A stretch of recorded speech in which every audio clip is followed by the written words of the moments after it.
Hi, good evening, everyone, and welcome to a parent information session that the administration of Dwight Morrow High School, along with the school counseling department of Dwight Morrow High School, is planning to put on for you guys tonight. This is a second version. This morning, we met with all of the eighth graders down at JDMS Middle School, and in the spirit of transparency, we just want to be able to group you parents in as well and share the same information with you that we did with the students earlier today. So good evening. Once again, welcome. My name is Joe Armital. I'm the principal of Dwight Morrow High School. Here with us, so we can just go around and introduce yourselves. Ms. Castellanos, you want to start? Hi, my name is Olga Castellanos. I'm one of the VPs at Dwight Morrow High School. Hi, everyone. My name is Juanis Guzman, and I am one of the school counselors at DMHS. Good evening, everybody. My name is Nick Espana. I'm one of the school counselors here at Dwight Morrow as well.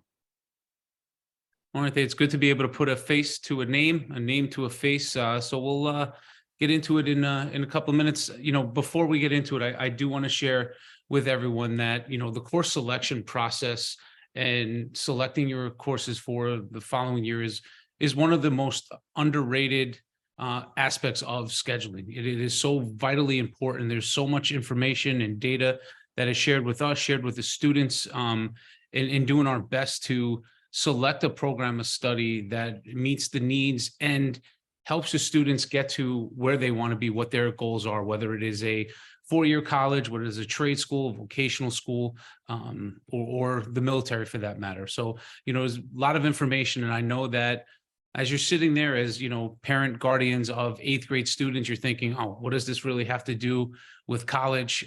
This is where it all begins. You know, the message that I had shared with the eighth graders this morning, that we had shared with the eighth graders this morning, was that, you know, everything matters. Every course that you take, every test that you take from this point on truly does matter.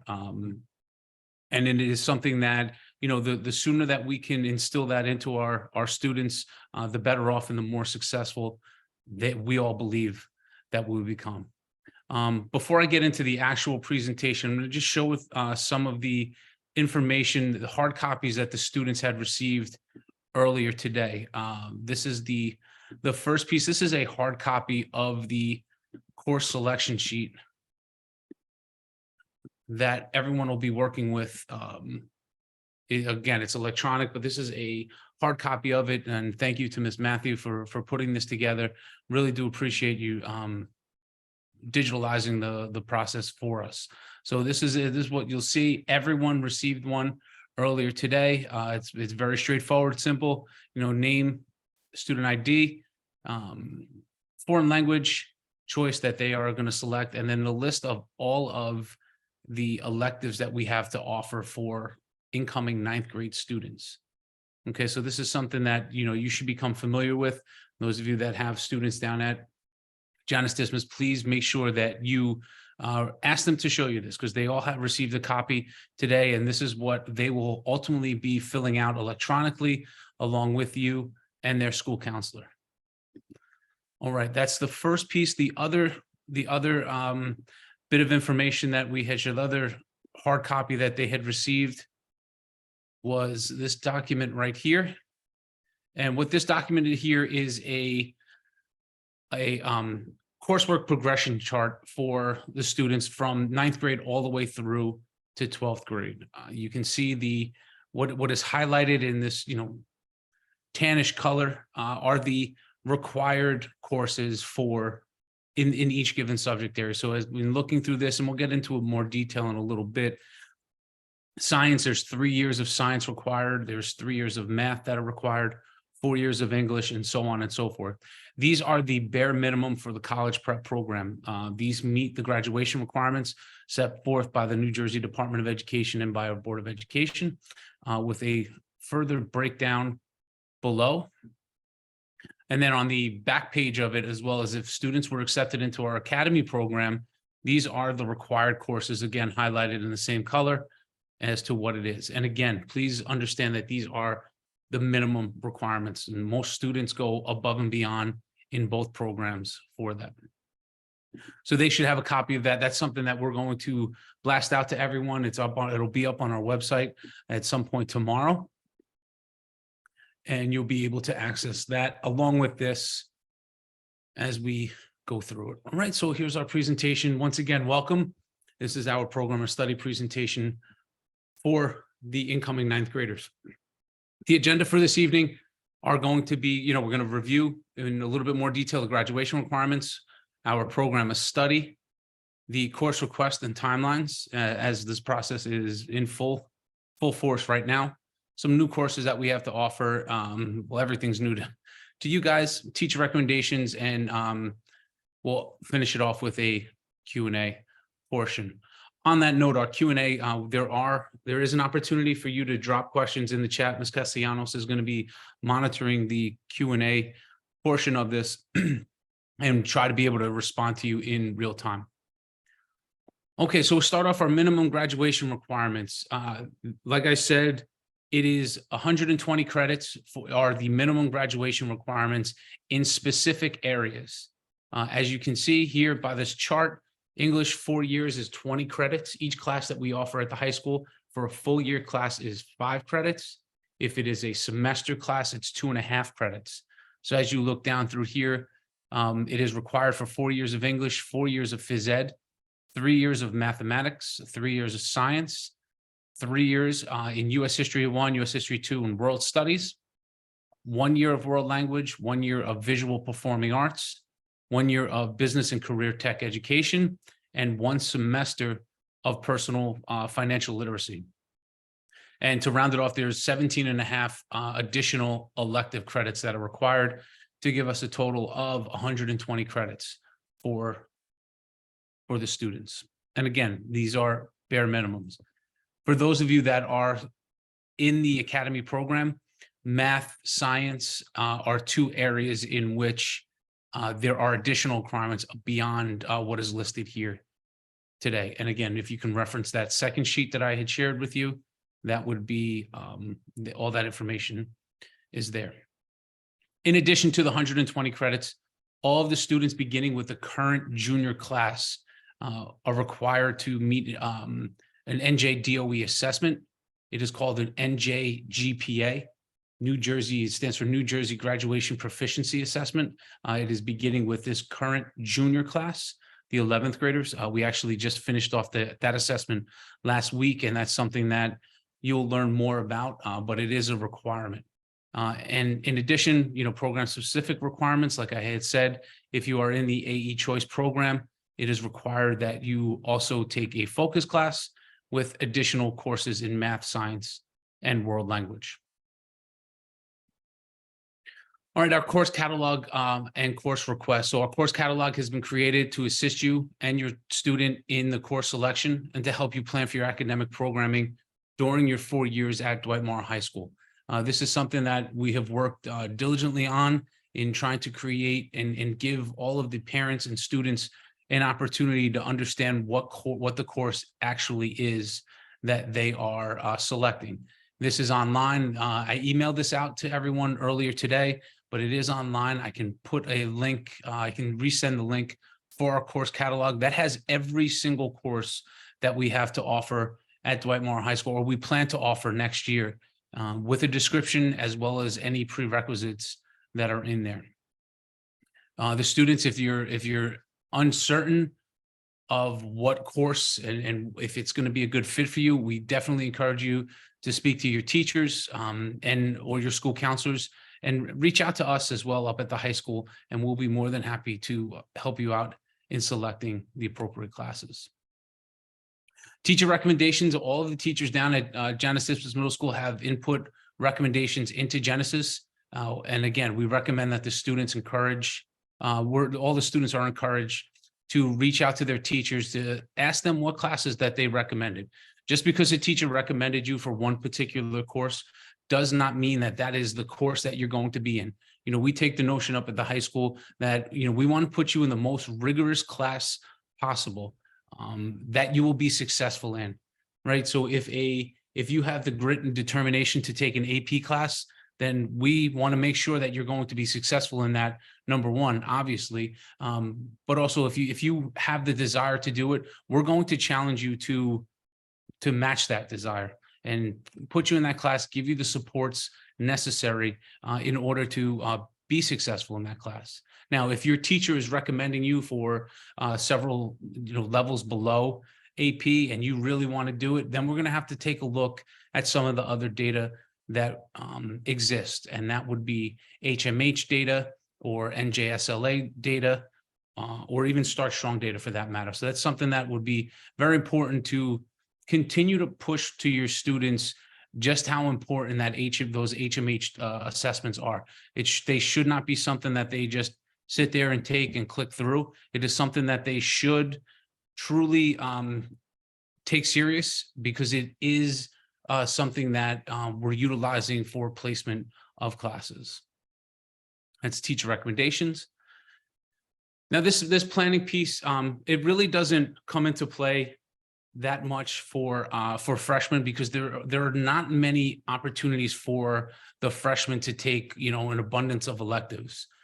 It is because there are so many graduation requirements from that first slide that we went over, that we try to knock off as many of the graduation requirements as possible, as early as possible. Not until your junior, senior year, sometimes sophomore year, is where your schedule begins to open up, where you have the opportunity to take more electives. And when we get to that point, we really want to begin to look at your strength of schedule. You don't want to take the same class over and over again. You want to take those electives that are really focused in on what your long-term goals are. The example that I gave the students today is that strength and conditioning, that's a physical education elective that we offer at the high school. If you select strength and conditioning 4 years in a row or multiple semesters over your time there, but you want to go into a pre-engineering field, that when you go to apply, for a college, they're going to look at that and see what your strength of schedule is to really determine. And when you're applying for a spot at a 4-year school compared to someone else at a different school that has similar grade point average in your cores, but then they look at your electives that you've taken over the year, they want to see some diversity in the courses. So yeah, it's great to take that strength and conditioning course, but make sure that that's not something that is continuous year after year. Now, if on the other hand, if you really want to get into, the student really wants to get into the exercise science field, then yeah, strength and conditioning over multiple years is going to show that determination and the desire to be in that class. So really look at that strength of schedule, pay attention to the electives that you choose, and have an understanding of where you want to go. What I often tell the students of, when they're asked, well, what do you want to major in college? And they don't know, it's okay not to know. This high school is the opportunity for you to go out and explore your likes, explore what it is that you might think that you want to get into.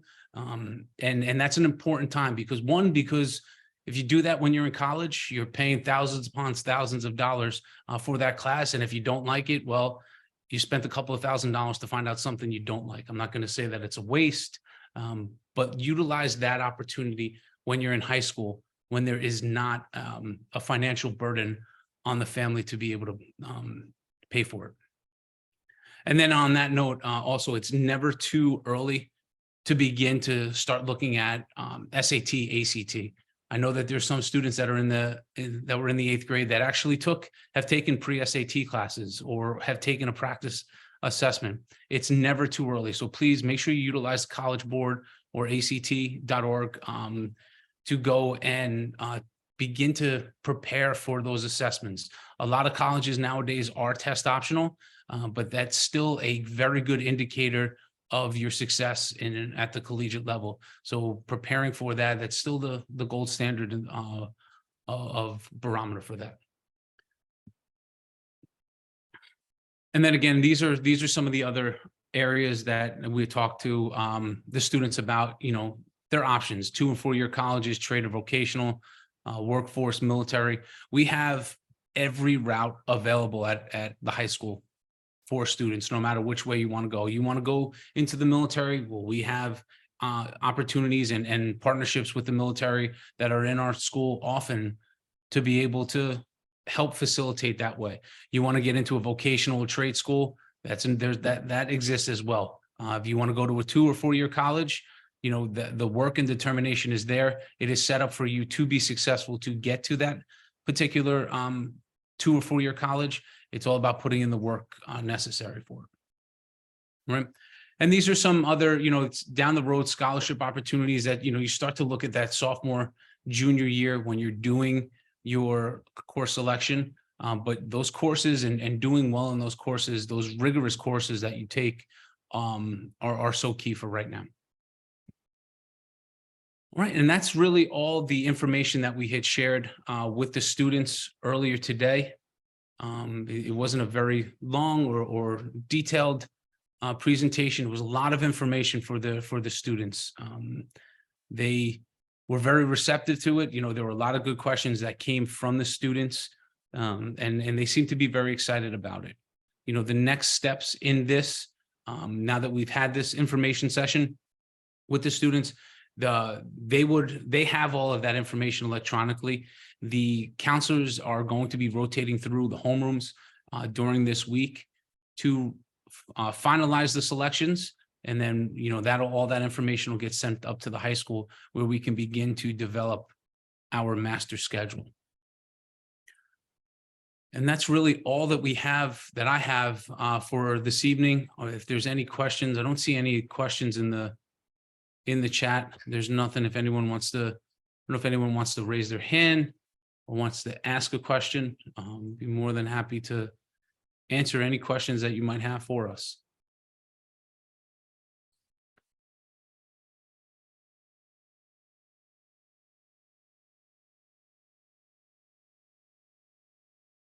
All right, not hearing any. Oh, something just popped up in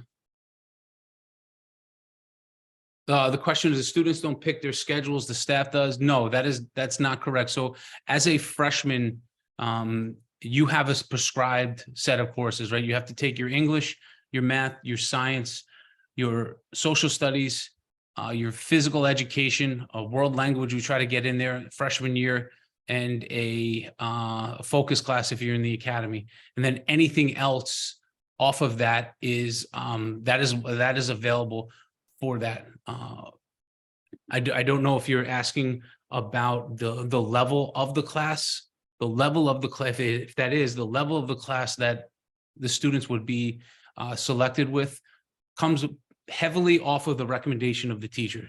So if a teacher is recommending a student for honors, we're more than likely going to do, we're going to trust the educators down at Dismiss to place them in the right classes and at the appropriate level for them to be successful. So that is something that like I said, we're going to rely heavily on the recommendation of their current teachers. Great question, though. Thank you.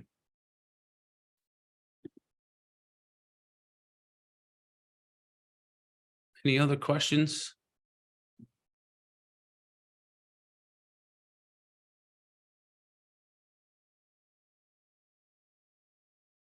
All right, well, oh, I don't know if my child. How would I know if my child will be in honors if they were in honors in middle school? If they were successful in middle school, we're going to do our best to not change that, right? Obviously, if they're in honors and they're successful at that particular level, we want to keep them there and then hopefully be able to push them up to the AP level, which is the highest level that we offer. And what AP is, for those of you that don't know, it stands for Advanced Placement. It is a course that is approved by the College Board, the same people that write the SATs. It is a course that is approved, and at the end of the school year in May, our students sit for an AP exam. If they score a 3, a 4, or a 5, they could earn 3 credits at the college level for that particular class. The other type of class that we offer is called dual enrollment. And dual enrollment, what that is, it's an agreement with Bergen Community College that we have, that they have come to us and said, you teach this course so well that we can treat it as though it is rigorous enough. We could treat it as though it's a college course. It is a college course. They take it at our school. They do not go to Bergen Community College. Our teachers are actually adjunct professors with Bergen Community College. They're teaching it as though they are at the college level. And if they have a grade of a B+ or better during that school year, they would earn 3 college credits at Bergen Community College. They actually get a transcript from Bergen Community College stating that they've completed that class.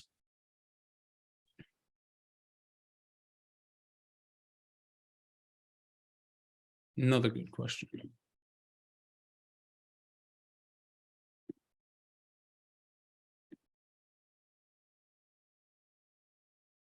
My child is struggling in AP courses. Do I take them out of those courses? That's a great question. It's very common for a freshman. And I know Mr. Espana and Ms. Guzman can attest to that.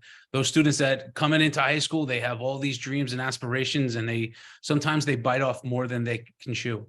Our recommendation, we have a 2-week window at the beginning of school year that if they're struggling, it's a drop add section. We can get them into an honors level, or they think it's going to be way too much, or the teacher might think it's going to be way too much. It could be something that they, drop down to an honors level class. And that's fine. If after those 2 weeks, they're still in it, but then they struggle mightily up to the end of the first marking period, where they're struggling. They tried everything. They've gone to tutorial, they've gone to tutoring, they've done all these other, put all these other supports in place, and it's still not working. And they would be considered academically misplaced, and they can also be removed from the AP level and brought down to the honors without penalty. It's a great question.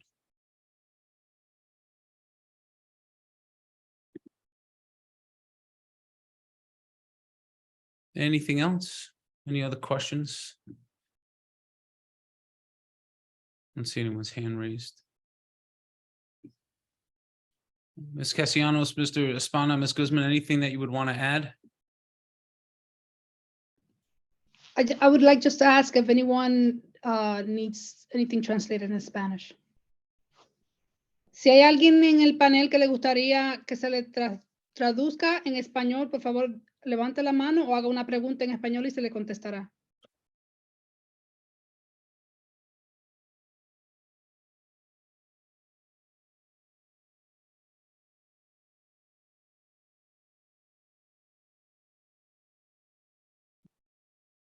All right. Well, I thank you everyone for coming out. I appreciate your support. We're here, we're readily available. So if you do think of any questions, please do not hesitate to reach out via email. Give us a call up at the school. We'll be more than happy to answer any questions that you have. This is the beginning of a 4-year relationship that from now until June of 2027. I don't know have the graduation date as of right now, but June 2027. It's crazy to even think that. Goodness, it's crazy to think, but here we are, and these 4 years are going to fly by. And my lasting word, and I hope I've said it enough today, and I hope it begins to stick with the students, and we can use your support at home as well, as that getting to that understanding that everything in high school matters. I shared with the students earlier today, like I had said, no disrespect to any of my colleagues down at the middle school, but no one ever received an acceptance letter based off of their 8th grade work, right? If you've done what you needed to do to put you in a good position moving forward up to this point, now is just the beginning. We cannot take our foot off the gas. It has to just continue and follow through for the next 4 years. Conversely, if there's someone that, struggled to get through 8th grade, or struggled throughout their time in the middle school and elementary school, now is an opportunity to really turn it around. Utilize the rest of the time in 8th grade before you leave Dismas to really change your behaviors, change your approach to school. Look at different ways that you can study, take notes, reach out for tutorial, advocate for yourself. Now is the opportunity to do so, because once you get onto that high school campus, everything matters, whether you go to Dwight Morrow High School or Bergen Catholic or BCA or any other school for that matter. Everything counts. That's the resume begins from September of 2023 to June of 2027. That's all that matters. So I wish everyone the best of luck. If there's anything that we can do to assist along this process, please do not hesitate to reach out. We are here for you. We're willing and able to answer any questions that you might have. So once again, thank you everyone for coming out. Really appreciate your support, and we will see you all soon. Have a good night.